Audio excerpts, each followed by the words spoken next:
නිකිල වැටුණාට පස්සේ පොඩි බයක් දැනුණා. මට හම්බ වෙච්ච ජීවිතේ හම්බ වෙච්ච හොඳම වස්තුන් දෙක තමයි රේස් නවත්තමුද කියලාත් ඇහුවා නෑ. ඒගොල්ලෝ කැමති නෑ නවත්තන්න.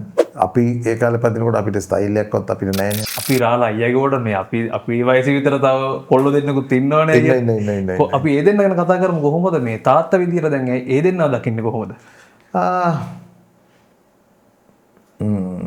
කොතනින්ද පටන් ගන්න? පොඩි කාලේදී මම හිතුවා දෙන්නට පුෂ් බයික් මේ සයිකල් දෙයක් තිබ්බා. සයිකල් දෙකේ ඇන්ඩර්සන් රෝඩ් එකේ මම කුලියට ඉන්නේ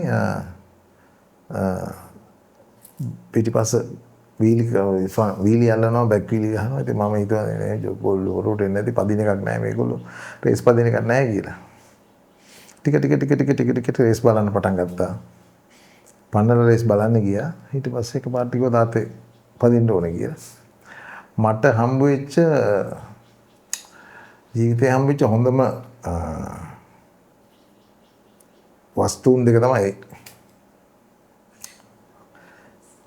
සීයාගේ නම ගෙනියන්න මගේ නම ගෙනියන්න සහ දැන් ඉන්න තැනත් එක්ක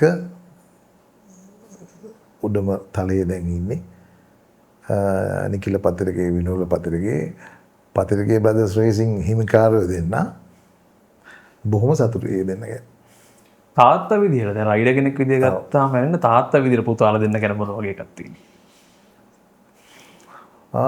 තාත්තා විදිහට මම දැකපු හැදිච්චම කොල්ලෝ දෙන්න මං හිතන්නේ රේසිං වල.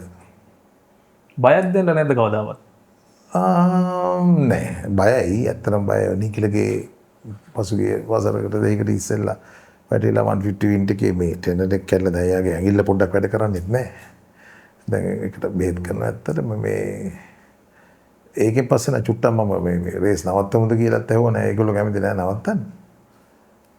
බයක් දැනෙලා නෑ. අර නිකිල වැටුණාට පස්සේ පොඩි බයක් දැනුණා. හැබැයි ඉතින් දැන් ඒක ආයි මේ දෙන්න දිනනවා. ඉතින් টপ රෑන්ක් ඉන්නවා. I mean එහෙම බයක් නෑ ඉතින්. අයියා ඒ වයසේදී රයිඩර් කෙනෙක් විදියට හිටපු තත්ත්වේ දැන් ඒ දෙන්න අයියා ඒ කාලේ ඒ වයසේදී කොහොමද ඒ වෙනස දකින්නේ? අම්මෝ මේගොල්ලෝ හරි දියුණුයි. මේගොල්ලෝ far away than me. I mean ගොඩාක් ඉස්සරහා මේගොල්ලෝ.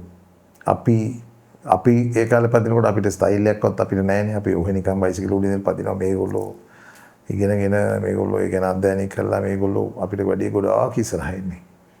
ඒගොල්ලෝ අපිට ඒ දෙන්නට ළඟ වෙන්න බෑ. ඇත්තටම මට ඒක මේ ඒ දෙන්න ගොඩක් ඉස්සරහා මට වැඩි